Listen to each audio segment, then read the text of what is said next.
Welcome to news Adda. Telangana Pradesh Congress committee అధ్యక్షుడు మహేష్ కుమార్ గౌడ్కు నిజంగా పొగబెడుతున్నారా? మరి రేవంత్ ఎందుకు మౌనం వహిస్తున్నారు? అసలు ఏం జరిగిందో తెలియదు, ఏం జరుగుతుందో కూడా తెలియని పరిస్థితి. కాకపోతే అంటే మాడు వాసన ఏదైతే మనం అన్నం వండుకున్నప్పుడు ఏదైతే మాడు వాసన వస్తుందో ఆ మాడు వాసన మాత్రం వస్తుంది. దీనికి బాధ్యులు ఎవరు అనే ప్రశ్న ఎదురైనప్పుడు ఎవరు కూడా తమకేం తెలియదు అన్నట్లుగా మొహాలు పెడుతున్నారు.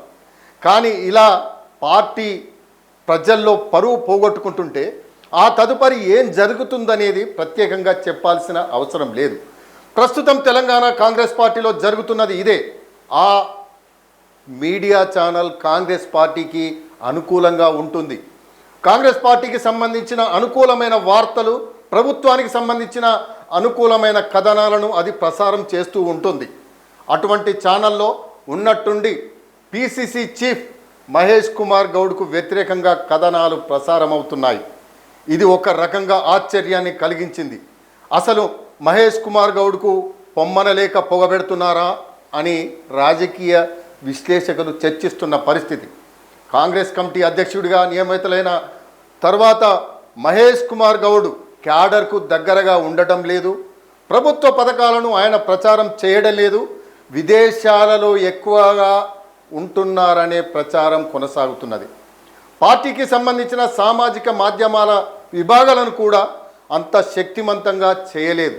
దీంతో భారత రాష్ట్ర సమితి సోషల్ మీడియా రెచ్చిపోతున్నదనే ఆరోపణలు వెల్లువెత్తుతున్నాయి. కొన్ని సందర్భాలలో ప్రభుత్వాన్ని తీవ్రమైన ఇరకాటంలో పెడుతోంది.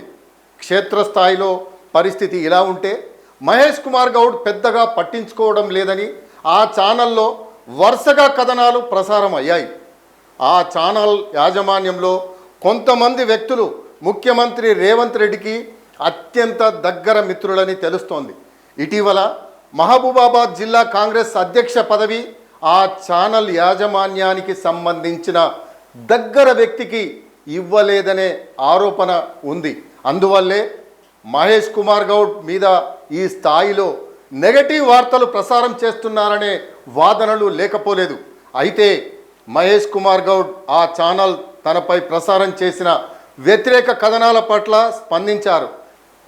మీడియా మీద గౌరవం ఉంది కాబట్టి తాను ఏమీ అనలేకపోతున్నానని, కాలమే అన్నిటికీ సమాధానం చెబుతుందని ఆయన ప్రకటించారు.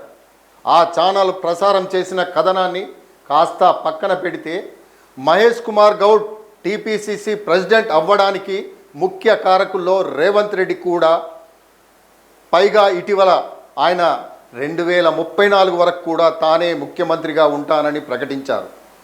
ఈ నేపథ్యంలో మహేష్ కుమార్ గౌడ్ వచ్చే ఎన్నికల్లో కాంగ్రెస్ పార్టీకి బీసీ ముఖ్యమంత్రి అవుతారని అన్నారు. రేవంత్ రెడ్డి ఆ ప్రకటన చేసిన తర్వాత మహేష్ కుమార్ గౌడ్ బీసీ ముఖ్యమంత్రి అవుతారని ప్రకటించడం సీఎం రేవంత్ రెడ్డికి నచ్చలేదని తెలుస్తోంది. పైగా కాంగ్రెస్ పార్టీలో మీనాక్షి నటరాజన్, మహేష్ కుమార్ గౌడ్ ఒక వర్గంగా, రేవంత్ రెడ్డి మరొక వర్గంగా ఉన్నారని ప్రచారం జరుగుతోంది. అయితే మహేష్ కుమార్ గౌడ్ మీద ఇలాంటి కథనం ప్రసారం కావడం పట్ల కాంగ్రెస్లో ఉన్న అంతర్గత పోరు మరొకసారి బయటపడింది. కాంగ్రెస్ పార్టీ దక్షిణ భారతదేశంలో 3 రాష్ట్రాలలో అధికారంలో ఉంది. తమిళనాడులో అధికార భాగస్వామి పార్టీగా ఉంది.